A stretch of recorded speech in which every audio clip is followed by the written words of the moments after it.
அனைவருக்கும் வணக்கம். Welcome to digital Sarkar IAS academy. இந்த வகுப்புல இந்தியன் கான்ஸ்டியூஷன் இந்திய அரசியலமைப்புல இருந்து ஆர்டிக்கல் 21A தொடர்பான விஷயங்களை பார்க்க போறோம். இந்த ஆர்டிக்கல் 21A பார்த்தீங்க அப்படின்னா 86ஆம் திருத்தத்தின்படி 2002ல சேர்க்கப்பட்டுச்சு. இதுல என்னென்ன முக்கிய அம்சங்கள் இருக்குது அப்படிங்கிறத இந்த வகுப்புல நம்ம பார்ப்போம். இந்த பகுதியில் ஆர்டிக்கல் 21A தொடர்பாக பார்க்க போகிறோம். இந்த ஆர்டிக்கல் 21A அப்படிங்கிறது எது தொடர்பானது அப்படின்னா ரைட் டு எஜுகேஷன், அதாவது ஆர்டிஇ அப்படின்னு அழைக்கப்படுற கல்வி உரிமை சட்டம் தொடர்பான விஷயம். இந்த ரைட் டு எஜுகேஷன் அப்படிங்கிறது நம்ம அரசியலமைப்புடைய தொடக்கத்தில் இல்லை, அதுக்கு அப்புறம் தான் சேர்த்தோம்.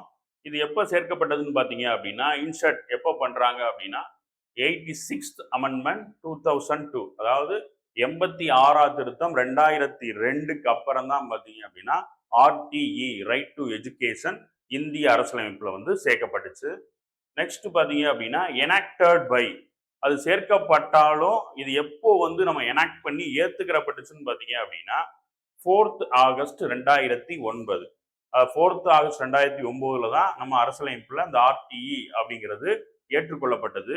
இது எப்போ இம்ப்ளிமெண்ட் பண்ணப்பட்டுச்சுன்னு பார்த்தீங்க அப்படின்னா 1st ஏப்ரல் 2010 தான் இது வந்து நம்ம அரசியலமைப்பின்படி என்ன செய்யுது அப்படின்னா நடைமுறைப்படுத்தப்பட்டது. இப்போ இந்த ஆர்டி படி ஒருத்தனுக்கான எலிஜிபிள் அப்படின்னு பார்த்தீங்க அப்படின்னா ஏஜ் என்ன இருக்கணும் அப்படின்னா 6 to 14 இயர்ஸ், 6ல இருந்து 14 வயது இருக்கணும். அதாவது 1ஆம் வகுப்புல இருந்து 8ஆம் வகுப்பு வரைக்கும் இலவச கட்டாய கல்வி அனைவருக்கும் வழங்கணும் அப்படின்றத ஆர்டிக்கல் 21A வந்து உறுதிப்படுத்துது.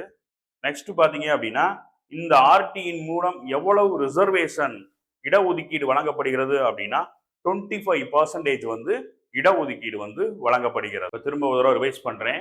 இப்போ ஆர்டிக்கல் 21A எப்போ வந்து இன்சர்ட் பண்ணப்பட்டது அப்படின்னா 86 அமெண்ட்மெண்ட் 2002ல பண்றாங்க. இது எப்போ எனாக்டட் அப்படின்னா 4th ஆகஸ்ட் 2009. எப்போ இம்ப்ளிமெண்ட் அப்படின்னா 1st ஏப்ரல் 2010. ஏஜ் தகுதி என்ன இருக்கணும் அப்படின்னா 6 to 14 இயர்ஸ், 1ஆம் வகுப்புல இருந்து 8ஆம் வகுப்பு வரை. ரிசர்வேஷன் அப்படிங்கிறது எவ்வளவு வழங்கப்பட்டிருக்கு அப்படின்னா 25% வழங்கப்பட்டிருக்கு.